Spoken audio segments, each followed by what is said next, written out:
اور حضرت عبداللہ بن عمر بن عاص سے ایک روایت سن لیجئے، ان رسول اللہ صلی اللہ علیہ وآلہ وسلم قال الصیام والقرآن یشفعان للعبد، روزہ بھی اور قرآن بھی بندے کے لیے شفاعت کریں گے۔ قیامت کا دن ہوگا تو یہ سفارشی بن جائیں گے، باقاعدہ شکل دی جائے گی، صورت دی جائے گی، اور یہ سفارش کریں گے۔ یقول الصیام، اے رب، روزہ کہے گا، اے میرے رب، انی منعتہ الطعام والشہوات بالنہار فشفینی فیہ، ہے اللہ میں نے اس بندے کو روکا شہوات سے اور کھانے سے اور پینے سے تیری رضا کے لیے، تو میرے مالک میری شفاعت اس کے حق میں قبول فرما۔ وَيَقُولُ القرآن، اور قرآن کہے گا، منعتہ النوم باللیل، مالک رات کے سونے سے میں نے اس کو روک دیا، سارا دن روزہ بھی رکھا،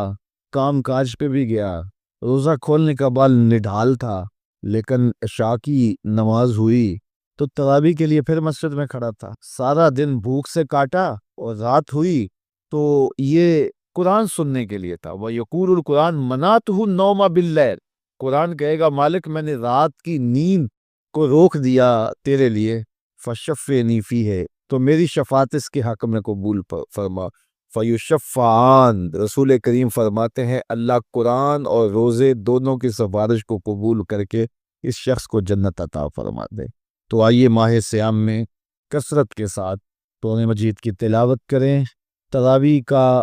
جو اہتمام ہوتا ہے اس میں پورا قرآن سننا چاہیے تاکہ قرآن مجید کی سفارش سے فیضیاب ہو سکے قیامت کے۔ تو یہ درمیان میں چھوڑ کے کوئی 8 پہ بھاگ گیا، کوئی 10 پہ بھاگ گیا، کوئی 4 پہ بھاگ گیا، اس کلچر کو ختم کریں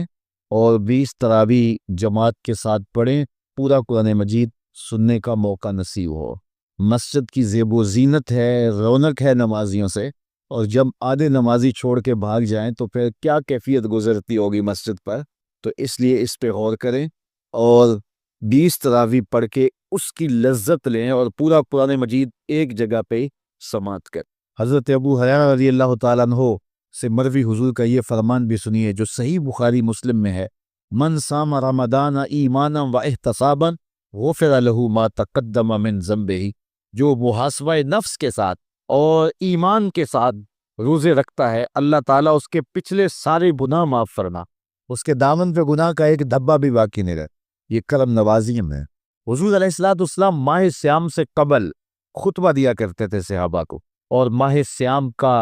استقبالیہ خطبہ دے کے ان کو ماہ صیام کو کیسے گزارنا ہے اس کی تعلیم دیا کرتے تھے۔ آج یہ خطبہ جو حضور نے ارشاد فرمایا وہ آپ کے سامنے رکھوں۔ حضور نے ارشاد فرمایا، لوگو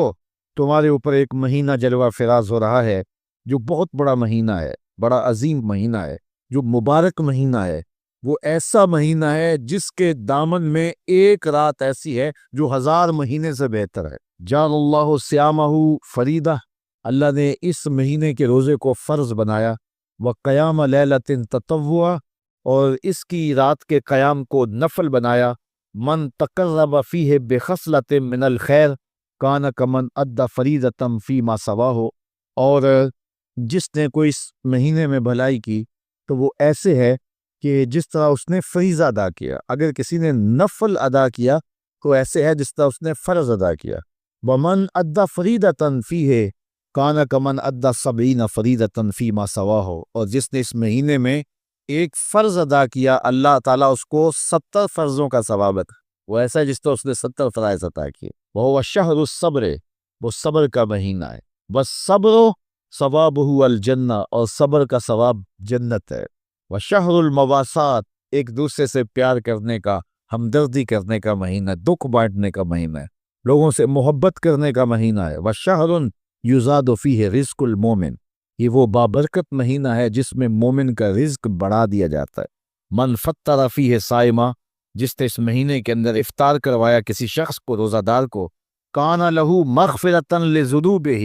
اللہ تعالیٰ اس کے گناہ معاف فرما دے گا اور اس کو جہنم کی آگ سے آزاد کر دے گا۔ وکان لہ مثل اجرہ، اور روزہ رکھنے والے کو جتنا اجر ملا روزہ افطار کروانے والے کو بھی اتنا ہی اجر دیا جائے، من غیر ان ینتقص من اجرہ شیئا، روزہ رکھنے والے کے اجر میں کسی کمی کے بغیر، اس کے اجر میں بھی کوئی کمی نہیں ہوگی، روزہ افطار کرانے والوں کو بھی پورا پورا اجر دے دیا۔ قلنا یا رسول اللہ صلی اللہ علیہ وسلم صحابہ فرماتے ہیں ہم نے عرض کی اے اللہ کے پیارے حبیب لیسا کلنا ناجدو ما نفطر بہ الصائم، ہم میں سے سارے تو ایسے نہیں ہیں کہ جو روزہ دار کو روزہ افطار کروا سکے، غریب لوگ بھی ہیں، مسکین لوگ بھی ہیں، تو سارے لوگ تو ایسے نہیں ہیں۔ تو حضور نے کیا ارشاد فرمایا سنیے، فقال رسول اللہ صلی اللہ علیہ وسلم یؤتی اللہ ھذا الثواب، اللہ تعالیٰ یہ روزہ افطار کروانے کا ثواب عطا کرتا ہے من فطر صائمن، جو کسی کو افطار کروائے علی مزقۃ لبن،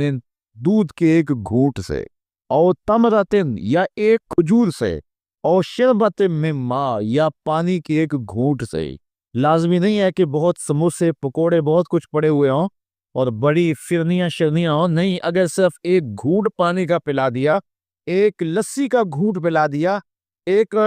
کھجور کھلا دی، تو حضور نے ارشاد فرمایا اللہ اس کو بھی پورا روزہ افطار کرنے کا ثواب عطا فرمائے۔ اور آگے فرمایا واشبع صائمن، اور جس نے سراب ہو کے کھلایا، اس کو صحیح پوری فل افطاری کروائی، تو اس کا اجر کیا، سقاہ اللہ من حوضی شربتا لا یظمأ حتی یدخل الجنہ،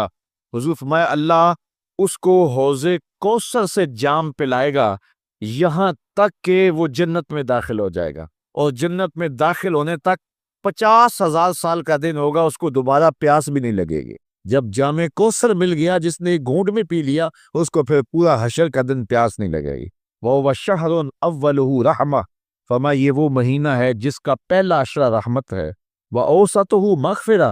اور جس کا درمیان والا حصہ مغفرت ہے، وَآخِرُهُ عِتْقٌ مِّنَ النَّارِ، اور آخری عشرہ جہنم سے آزادی کا پروانہ ہے۔ اور آگے ارشاد فرمایا وَمَنْ خَفَّفَ عَنْ مَمْلُوكِهِ فِيهِ، جس نے اپنے مزدور کو، اپنے غلام کو، اپنے ملازم کو، اپنے ماتحت کو نرمی کی، اس سے تھوڑا کام لیا، غفر اللہ لہو وآتقہ من النار، اللہ اس کے گناہ بھی بخش دے گا اور اس کو جہنم کی آگ سے آزادی بھی عطا کر۔ تو یہ وہ بابرکت مہینہ ہے جو اللہ کی رحمتوں اور کرم نوازیوں کا نور ہے۔ حضور علیہ الصلوۃ والسلام نے ارشاد فرمایا لکل شیء زکوٰۃ وزکوٰۃ الجسد الصوم، ہر شے کی زکوٰۃ ہوتی ہے، جسم کی زکوٰۃ روزہ ہے۔ تو روزہ جسم کی زکوٰۃ ہے، باطن کا تزکیہ ہے، من کا چراغاں ہے، نفس کی سرکوبی ہے، شیطان سے بچاؤ کا ذریعہ ہے، اور دوزخ سے ڈھال ہے، اللہ کی رحمتوں کا حقدار کرتا ہے، اور اس کی کرم نوازیاں ہمیں نصیب کرتا ہے۔